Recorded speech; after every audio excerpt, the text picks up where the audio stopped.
अस्सलामुअलैकुम वरहमतुल्लाहि वबरकातुहू। नाज़रीन हज़रात, मैं हूं आपके साथ आपका मेज़बान अब्दुल वाजिद और आप देख रहे हैं तस्नीम टीवी। श्री कृष्ण जन्मभूमि तनाज़ुर के सिलसिले में मथुरा के सीनियर डिवीज़न जज के हुक्म के बाद आज 2 जनवरी से ईदगाह के इंटीग्रल रिपोर्ट की कार्रवाई शुरू होने जा रही है। बता दें कि शाही ईदगाह की हुकूमती अमीन की रिपोर्ट में तमाम 13.37 एकड़ ज़मीन का सर्वे और वहां के नक्शे का सर्वे शामिल है। अमीन को 20 जनवरी से पहले अदालत में अपनी रिपोर्ट पेश करनी है और 20 जनवरी को सिविल कोर्ट के सीनियर डिवीज़न के जज सोनिका वर्मा इस मामले की समाअत करेगी। अमीन को 20 जनवरी से पहले अदालत में अपनी रिपोर्ट जमा करानी है और 20 जनवरी को सीनियर सिविल जज डिवीज़न के जज सोनिका वर्मा इस मामले की समाअत करेंगे। बता दें कि हिंदू फरीक की अपील पर सिविल कोर्ट के सीनियर डिवीज़न ने हुक्म दिया कि शाही ईदगाह का सर्वे कराया जाए। अदालत के इस हुक्म के बाद जहां हिंदू फरीक में खुशी का माहौल है, वहीं मुस्लिम फरीक ने सवालात उठाए हैं। इस सर्वे के बारे में मुस्लिम फरीक का कहना है कि उन्हें मीडिया के जरिए इस हुक्म की इत्तला मौसूल हुई है, जिसके बाद वो सुप्रीम कोर्ट से रुजू करने की तैयारी कर रहे हैं।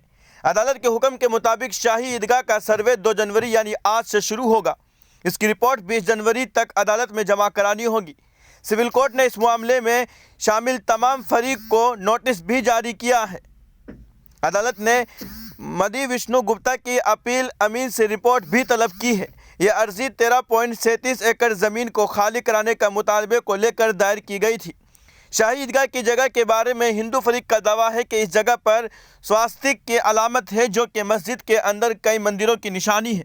इसके अलावा मस्जिद के नीचे देवता का मुक़द्दस मकाम है और शाही ईदगाह में हिंदू फन तामीर के सबूत मौजूद है। हिंदू फरीक चाहता है कि उसकी साइंसी तौर पर तस्दीक की जाए, जिसके लिए तकरीबन 1 साल पहले दरख्वास्त दायर की गई थी। दरख्वास्त में वीडियोग्राफी का मुतालबा किया गया था।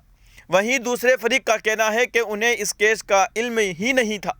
शाही ईदगाह मस्जिद कब बनाई गई? शाही ईदगाह मस्जिद मथुरा शहर में श्री कृष्ण जन्मभूमि मंदिर के इहाते से मुत्तसिल है। इस जगह को हिंदू फरीक में भगवान कृष्ण की जाय पैदाइश समझा जाता है।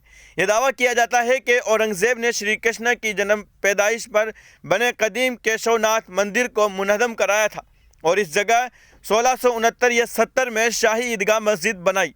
सन 1935 में इलाहाबाद हाई कोर्ट ने 13.37 एकड़ की मुतनाज़ ज़मीन बनारस के राजा कृष्णदास को अलॉट की थी।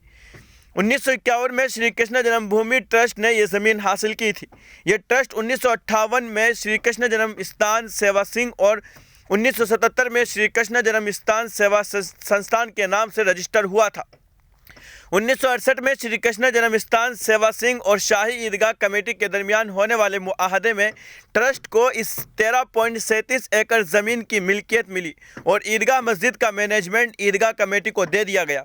इसके बाद ये मामला मुसलसल जंग का अखाड़ा बन गया, जहां हिंदू फरीक को अदालत से बड़ी राहत मिली है, लेकिन मुस्लिम फरीक सुप्रीम कोर्ट जाने की तैयारी कर रहा है।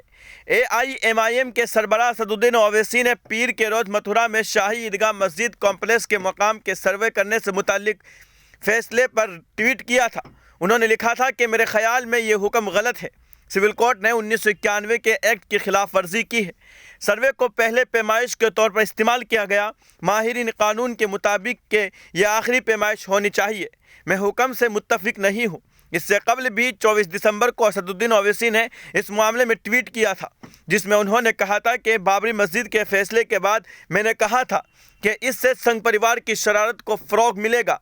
अब मथुरा की अदालत ने शाही ईदगाह कॉम्प्लेक्स के अंदर मौजूद शवाहिद की जांच के लिए एक कमिश्नर भी मुकर्रर किया है।